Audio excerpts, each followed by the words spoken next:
This lesson is about tables. We use tables in lots of different situations, and tables are very versatile. I'm first going to open up my Word document, and then I'm going to change the layout of my page, and I'm going to change the orientation to landscape. So I've changed that, and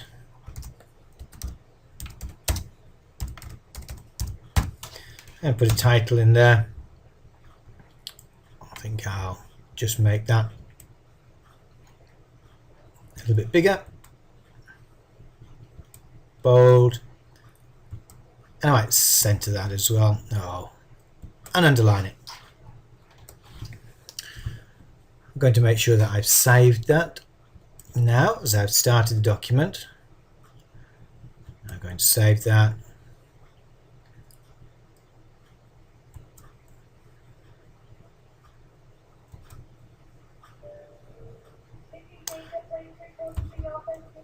Into my ICT Year 8. I'll call it Table Lesson and save. As always, I'm going to make sure I've got a footer on my document. So I'm going to go to footer,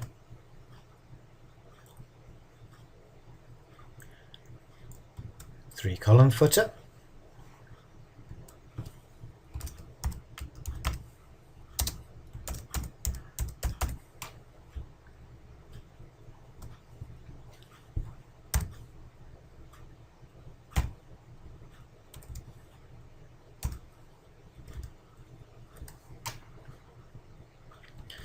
And as I've done before, I'm going to go to Quick Parts,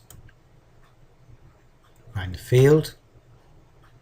I'm looking for File. Make sure I click the box and go to OK. Still a little bit too long for me, is that? So I'll just delete some of that. Don't think I need all of that.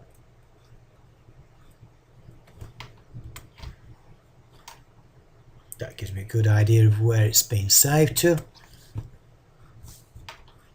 And I'll save it again.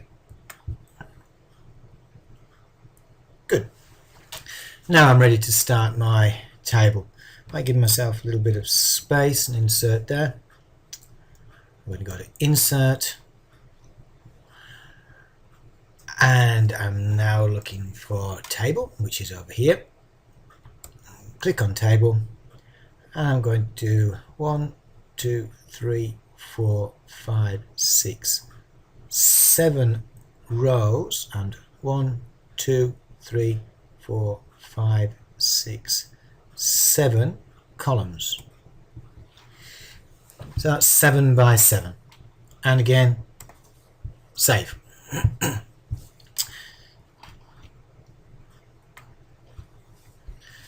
If I click on Layout, there's a number of options that are there available for me, and I can also right button click as well. One of the things that we need to be aware of is the change in the cursor. So my cursor can be either a black arrow like such, it can be this one, which enables me to move different lines, or it can be a text one. So there are 3 different ones. That one's to select, that one's to move, and that one is to put in insert text. So 3 different cursors. I'm going to use this one, and I'm going to right button click, and I'm going to choose Merge Cells. So I've now, instead of having 3 cells there, I've now got 1. I can do that. I can actually go this way as well, and I'm going to right button click and merge cells. So I can create larger cells as I have done there. And I'm going to save again. And now we'll pause for you to create your table.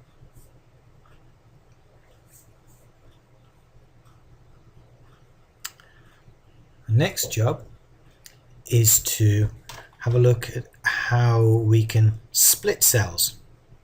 So we may go to this cell here and right button, sorry, we'll identify it, right button click it, and we want to split the cell. I want to create 2 columns and 1 row. So I've got 2 columns, 1, 2, and in 1 row.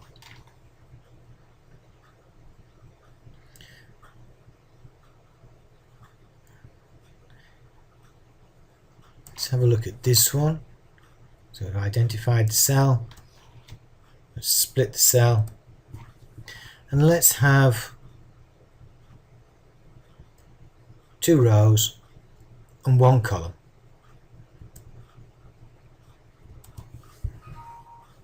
See how it's enlarged? Let's close that.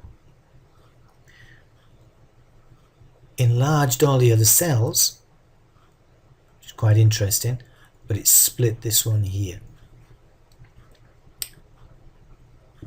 We can change sizes of cells by moving those around.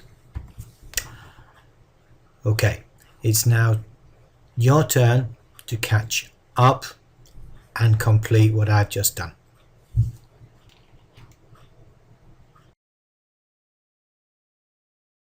Let's now look at putting some color or some shading in some of our cells.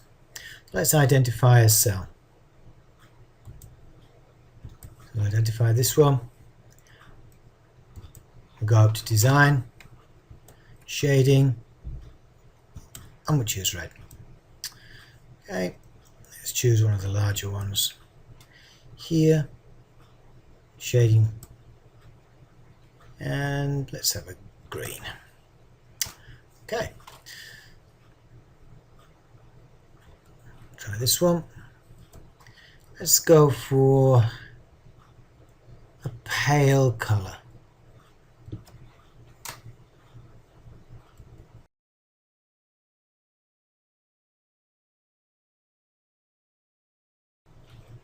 Alright. So we've created cells, we've colored them in, got some shading on there. Let's have a look at now putting some text.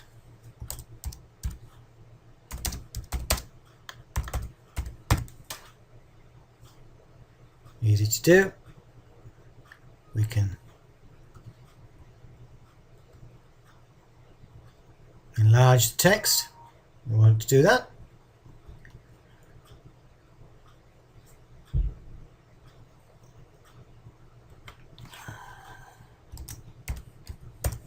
And we can then position that text in various places.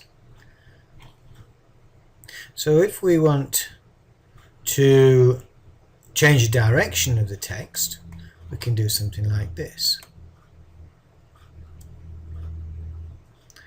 Now obviously that's not going to work very well there, so we need to just move that down a little bit, and now it fits in.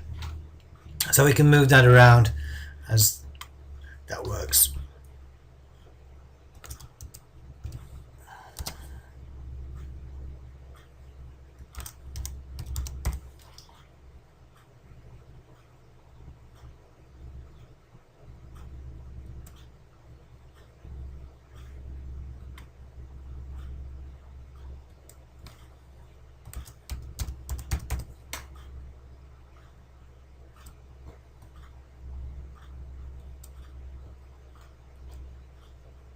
So we can move our text around as well to wherever we want to put it within a cell.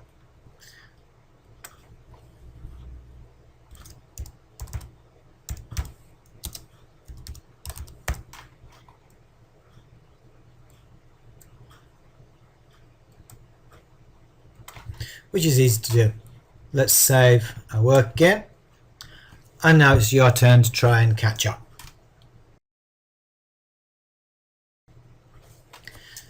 There are times when we want to emphasize certain cells, so we can do that by highlighting the cell,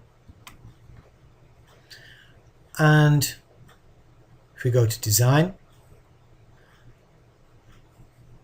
and then border styles, or choose the weight that we want and then the border that we want, so we want to go all the way around, so outside border, that's now given us a nice solid border all the way around. So we can play with that and change different thicknesses, etc. Another thing we can do, if we want to insert more rows because we haven't got enough, then we can do that.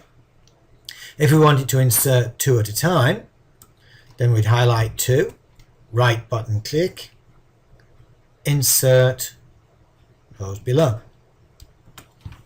We can do that.